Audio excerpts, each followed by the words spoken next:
Kipekee kabisa nichukue fursa hii kumshukuru sana Mheshimiwa Daktari Samia Suluhu Hassan, Rais wa Jamhuri ya Muungano wa Tanzania, kwa kuendelea kutoa kipaumbele cha kipekee katika sekta ya afya nchini. Chini ya uongozi wake, serikali imeendelea kuimarisha huduma za afya kote nchini, kusogeza huduma karibu na wananchi na kuongeza uwekezaji katika miundombinu, uwekezaji katika vifaa tiba na wataalamu na teknolojia, pamoja na kuimarisha upatikanaji wa damu salama na mazao ya damu nchini. Nitumie pia fursa hii kuwashukuru kwa dhati ya moyo wangu wachangia damu kote nchini, na leo tukiwa tumewakilishwa na wale wachache, lakini natambua mchango wa kila Mtanzania kutoka kila kijiji na kila kitongoji. Ninatambua mchango wa wachangia damu kutoka kila mtaa, kila kata, kila tarafa ya nchi hii, kila wilaya, kila halmashauri na kila mkoa Tanzania. Tunawashukuru sana sana, na niwaombe tujipigie makofi mengi sana kwa kila mmoja wetu.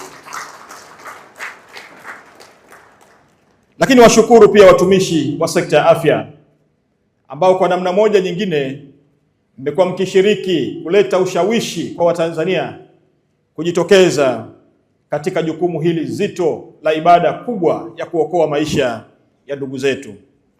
Ninawashukuru wadau wa maendeleo. Ninashukuru taasisi zote za dini. Na leo nimefurahi kumuona hapa rafiki yangu wa karibu kabisa, Sheikh Abbas. Nimefurahi sana kukuona umeshiriki nasi katika tukio hili muhimu. Lakini nashukuru kwa taasisi za elimu ambalo nazo zimekuwa na mchango mkubwa sana. Nishukuru vyombo vya ulinzi na usalama.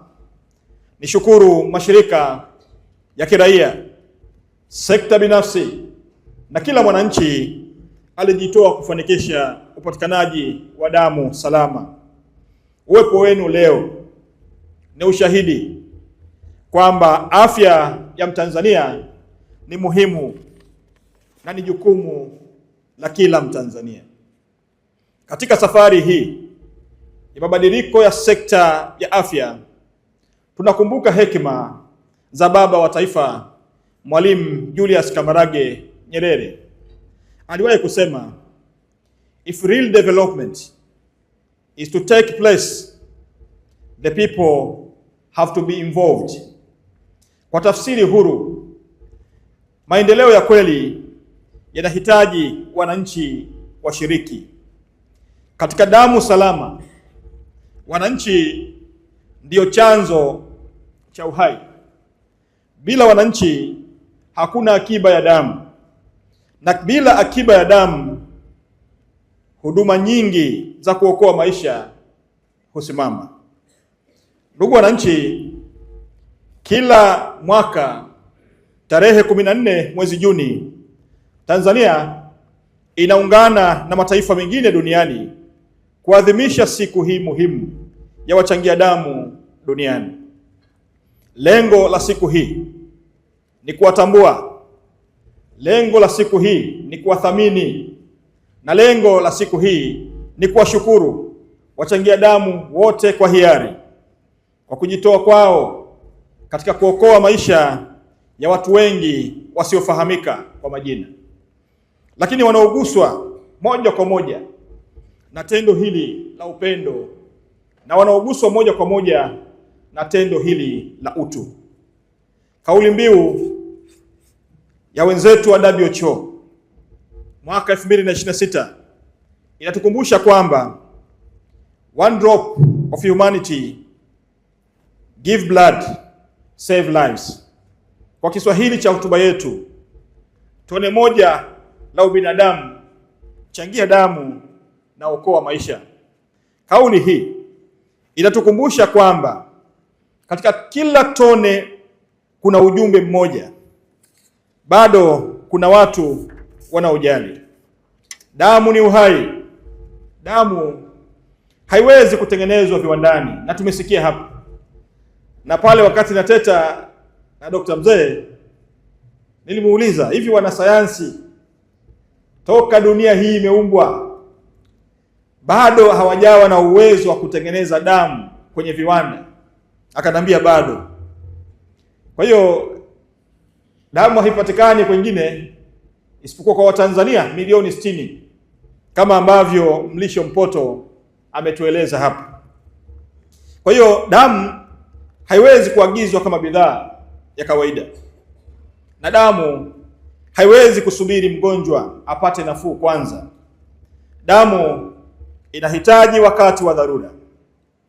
Damu inahitajika wakati wa dharura. Damu inahitajika wakati wa upasuaji. Damu inahitajika wakati wa kujifungua. Damu inahitajika wakati wa ajali. Na hapa Dr. Mpoki nadhani anasubiri kweli begi za damu hizi, kwa sababu yeye pale anayewahudumia sehemu kubwa wengi ni wale ambao wamepata ajali. Kwa hiyo tuna kazi kubwa mbele yetu. Tuna kazi kwa kuwa damu inahitajika pia wakati wa matibabu ya saratani.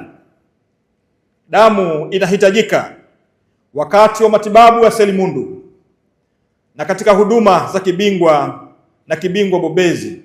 Damu huhitajika katika maandalizi makubwa ya kitabibu. Ndugu zangu, damu ni uhai, na uhai haupaswi kusubiri. Tone moja linaweza kuwa mwanzo wa hadithi mpya ya maisha. Mchangia damu hamjui mgonjwa, lakini mgonjwa anaendelea kuishi kwa sababu yake. Damu salama ni lugha ya utu inayozungumzwa bila maneno. Kuchangia damu ni kutoa sehemu ndogo ya mwili wako ili kwenda kurejesha dunia ya mtu mwingine. Fikirieni mama anayesubiri damu wakati wa kujifungua, mtoto anayesubiri damu ili apone, kijana aliyepata ajali au mgonjwa wa saratani, na mgonjwa wa upandikizaji anayehitaji maandalizi ya makini. Kwa kila mmoja, damu si neno la kitabibu tu, bali damu ni nafasi ya pili ya kuishi. Leo nataka tuweke msitizo muhimu zaidi. Damu salama ni msingi wa huduma za upandikizaji na matibabu ya kibingwa. Upandikizaji wa figo, upandikizaji wa uloto wa mifupa, huduma za upasuaji wa moyo, matibabu ya saratani, huduma za wagonjwa wa ajali na huduma nyingine za kibingwa haziwezi kufanyika kwa usalama bila mfumo imara wa damu salama. Mazao ya damu, vipimo sahihi, hifadhi bora, usambazaji wa uhakika na matumizi sahihi ya damu.